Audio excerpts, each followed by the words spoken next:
Assalamualaikum warahmatullahi wabarakatuh dan salam sejahtera. Kumpulan kami telah memilih untuk membina sebuah blok pembelajaran supaya dapat memberi manfaat kepada pengguna di luar sana. Tajuk blok kami ialah Perancangan dan Pelaksanaan Pengurusan Kurikulum Bilik Darjah. Kumpulan kami terdiri daripada Nur Atiyah binti Muhammad Ghazali, Beh Hoisen, Beh Sujing, Nur Amirah binti Muhammad Nazri dan Nur Sabrina binti Ghazali. Di dalam blok ini, pengguna boleh klik pada butang Start pada setiap ikon untuk mengakses mana-mana bahagian blok yang diingini. Selain itu, turut disertakan juga petunjuk bagi setiap ikon.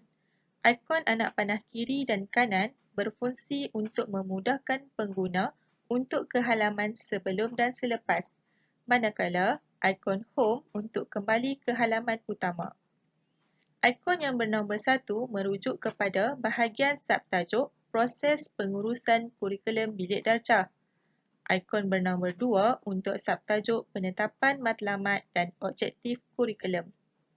Ikon yang ketiga bagi subtajuk Pernyataan Objektif ataupun Hasil Pembelajaran Eksplisit. Dan ikon yang keempat untuk subtajuk Tafsiran Tahap Penguasaan Standard Pentaksiran. Kumpulan kami juga turut menyediakan soalan kuis atau latihan iaitu pada ikon bernombor 5 supaya pengguna boleh memantapkan lagi pemahaman mereka mengenai tajuk ini. Setiap soalan yang dijawab akan dipaparkan jawapan betul atau salah. Oleh itu, penerangan lebih lanjut mengenai subtajuk yang terkandung di dalam blok ini akan dibentangkan oleh ahli kumpulan yang lain. Salam sejahtera, nama saya Beh Sujing, nombor matrik L202220145572. Sekarang saya akan membentangkan tentang proses pengurusan kurikulum dan bilik darjah. Sini ada 6 langkah. Yang pertama sekali adalah analisis kurikulum. Sebagai seorang guru, kita hendaklah menganalisis kurikulum berdasarkan falsafah, objektif yang ingin dicapai serta isi kandungan. Seterusnya adalah menentukan keperluan pelaksanaan. Guru boleh menentukan bahan-bahan dan alatan pengetahuan, kemahiran mengajar, isi pelajaran dan pengendalian bilik darjah. Langkah ketiga adalah perancangan pengajaran. Guru haruslah menyediakan RPH berdasarkan DSKP dan RPT. Selain itu, guru juga harus membuat perancangan tentang bahan pengajaran dan pembelajaran, kaedah mengajar, serta aktiviti sokongan pengayaan dan pemulihan.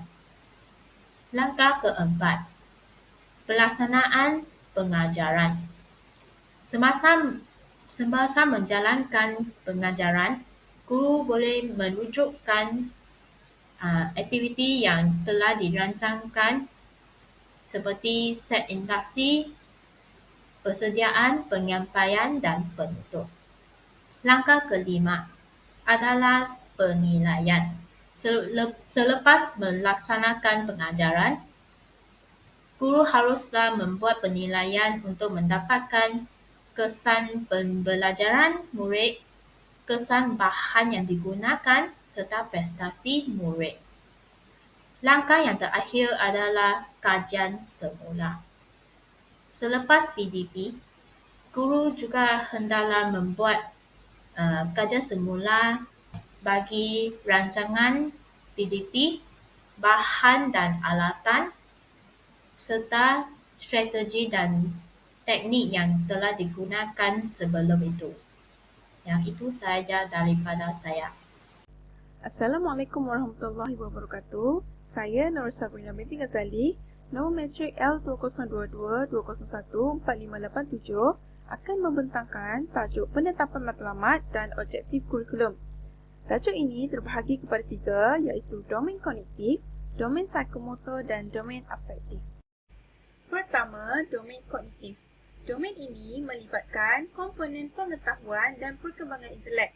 Terdapat 6 kategori aras yang bermula dari tingkat yang paling mudah kepada tingkat yang paling sukar.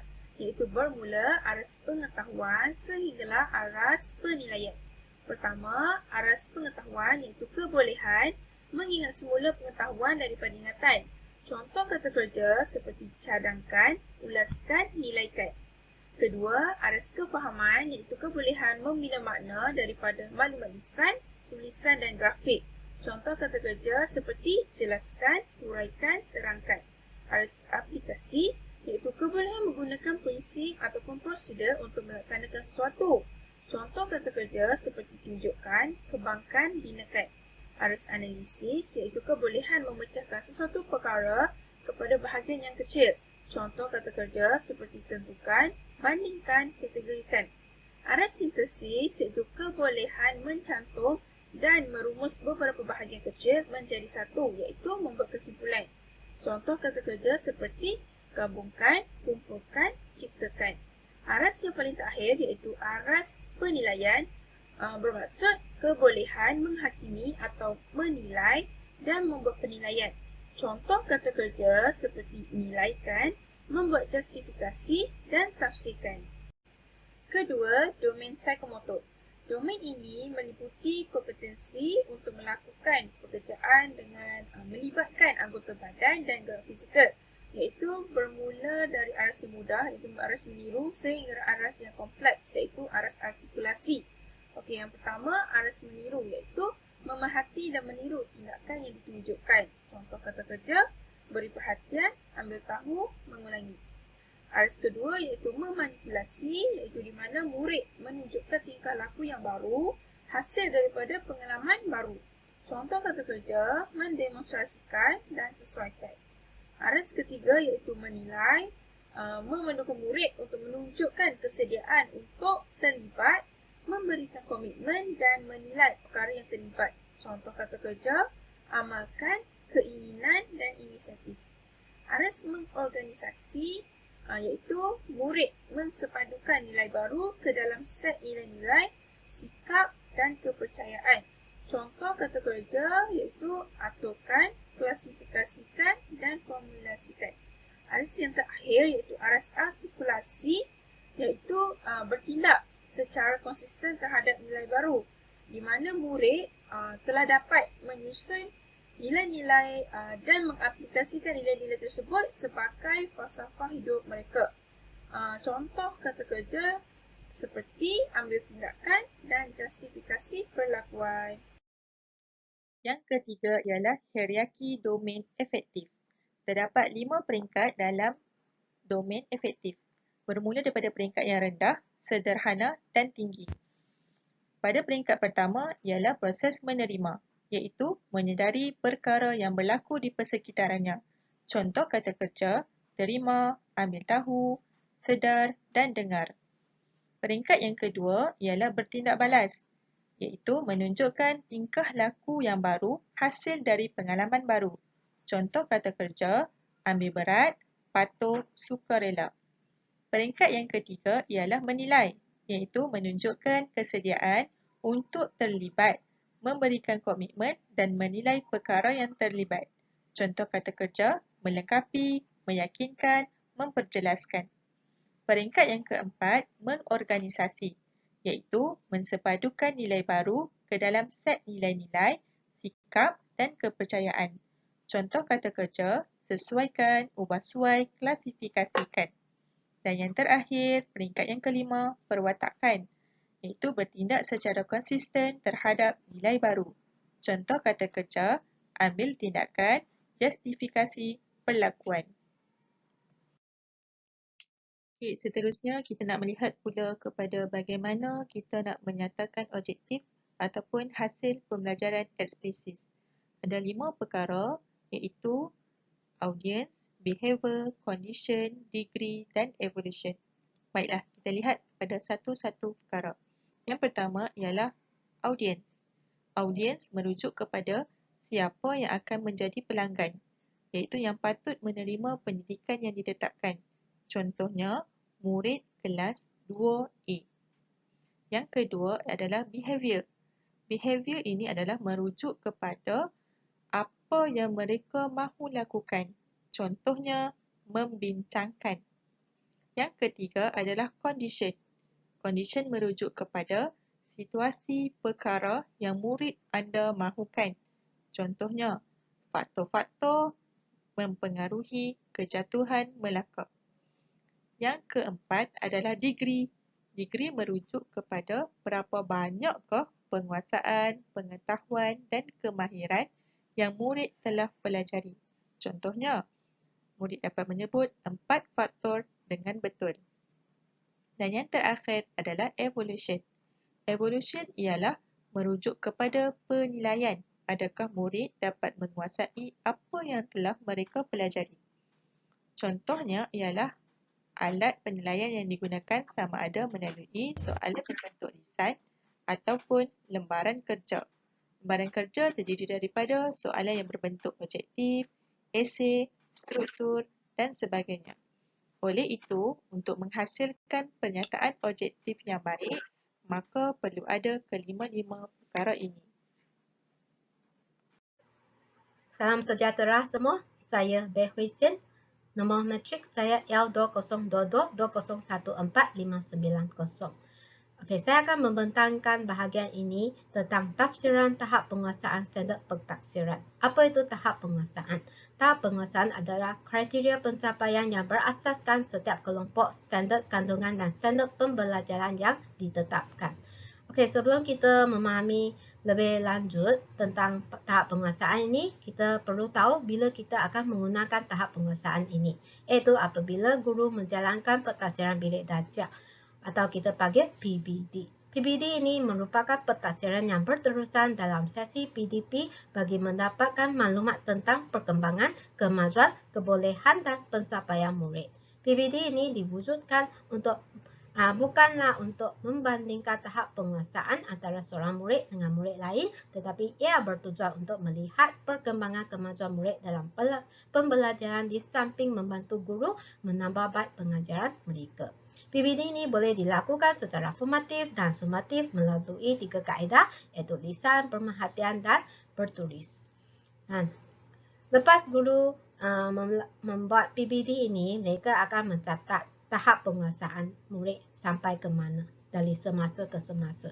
Okey, terdapat 6 tahap penguasaan yang digunakan untuk tujuan rujukan pencapaian murid bagi semua mata pelajaran.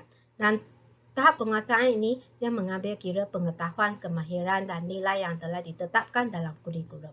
Seperti sini kita boleh lihat ada 6 tahap penguasaan, tahap 1 sampai tahap 6, dan pelajar itu kalau dia dapat tahap 1, dikiranya dia menguasai pada tahap yang rendah sahaja. Dan sekiranya dia dapat tahap penguasaan 6, so kita boleh katakan dia telah menguasai pada tahap yang tinggi. Di sini kita boleh tengok 6 tahap penguasaan tersebut berserta tafsiran-tafsirannya. Okey, kalau murid itu dia hanya tahu perkara asas atau boleh melakukan kemahiran asas atau beri respon terhadap perkara yang asas sahaja, so dia akan dapat TP1 sajalah. Kalau murid itu dia tahu dan faham, dia boleh menukar bentuk komunikasi ataupun menterjemah serta menjelaskan apa yang telah dipelajari, so guru boleh bagi dia TP2. Dan jika dia tahu, faham dan boleh buat, dia boleh laksanakan sesuatu kemahiran itu pada suatu situasi, so dia boleh dapat TP3. Untuk TP4 pula, kalau murid itu dia boleh melaksanakan sesuatu kemahiran dengan beradab, iaitu ikut prosedur atau secara sistematik, so cikgu akan bagi dia TP4. Untuk TP5, kalau dia tahu, faham dan boleh buat dengan beradab terpuji, iaitu dia boleh ikut prosedur atau secara sistematik serta tekal dan bersikap positif, so guru boleh bagi dia TP5. Kalau dia boleh buat dengan beradab mitali, iaitu dia boleh gunakan pengakhiran dan kemahiran yang telah dipelajari dan pada situasi yang baharu secara sistematik, dan dia bersikap positif, kreatif dan inovatif serta boleh dicontohi, jadi guru boleh bagi dia TP6 lah, iaitu TP yang paling tinggi dan dikiranya dia telah menguasai atau mencapai kemahiran tersebut pada tahap yang paling tinggi. Okey, ini sahaja bahagian saya. Bahagian seterusnya akan dibentangkan oleh rakan saya. Sekian, terima kasih. Assalamualaikum warahmatullahi wabarakatuh. Nama saya Nur Atia Widya Mat Ghazali. Nombor metrik L20220201496. Sebentar tadi kita telah pelajari apa itu perancangan dan pelaksanaan pengurusan kurikulum bilik darjah. Jadi sekarang adalah masanya untuk menguji kefahaman. Mari kita mulakan kuis uji minda. Soalan yang pertama. Terdapat 3 domain yang perlu diperhatikan dalam menghasilkan objektif atau hasil pembelajaran menurut Bloom, iaitu 1. Domain kognitif, 2. Domain afektif, 3. Domain psikomotor, yang keempat domain spiritual. Ya, jawapan betul adalah A, 1, 2 dan 3. Seterusnya, soalan yang kedua.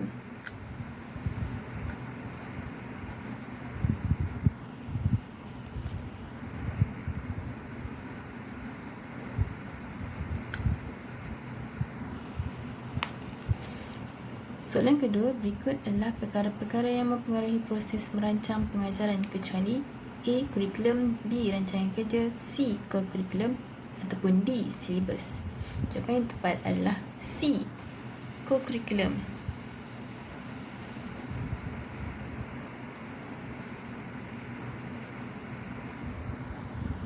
Soalan yang ketiga, domain afektif adalah berkaitan dengan A. Keupayaan intelek menguasai fakta atau maklumat, B. Kemahiran pergerakan anggota fizikal, C. Sikap peribadi ataupun D. Keupayaan mental memproses maklumat. Ya, jawapan yang tepat adalah C. Sikap peribadi. Seterusnya, soalan yang keempat.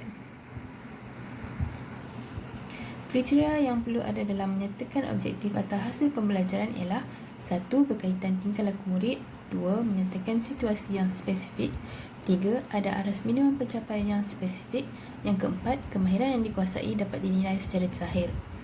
Ya, jawapan yang tepat adalah A, 1, 2 dan 3 sahaja. Seterusnya, soalan yang kelima. Komponen yang perlu ada dalam menulis objektif pengajaran dan pembelajaran yang baik adalah seperti berikut kecuali A. Kata kerja aktif, B. Objektif bagi kata kerja, C. Konteks atau keadaan, ataupun D. Jantina kumpulan sasaran. Ya, jantina kumpulan sasaran tidak diperlukan. Dan soalan yang terakhir. Dalam menulis objektif pengajaran dan pembelajaran atau hasil pembelajaran yang baik, kata kerja aktif memainkan peranan yang penting. Antara kata kerja berikut yang manakah yang perlu dielakkan? A. Memahami, B. Menghuraikan, C. Melabelkan ataupun D. Menyatakan. Ya, A. Perkataan memahami perlu dielakkan. Tahniah semua kerana anda berjaya menjawab dengan betul.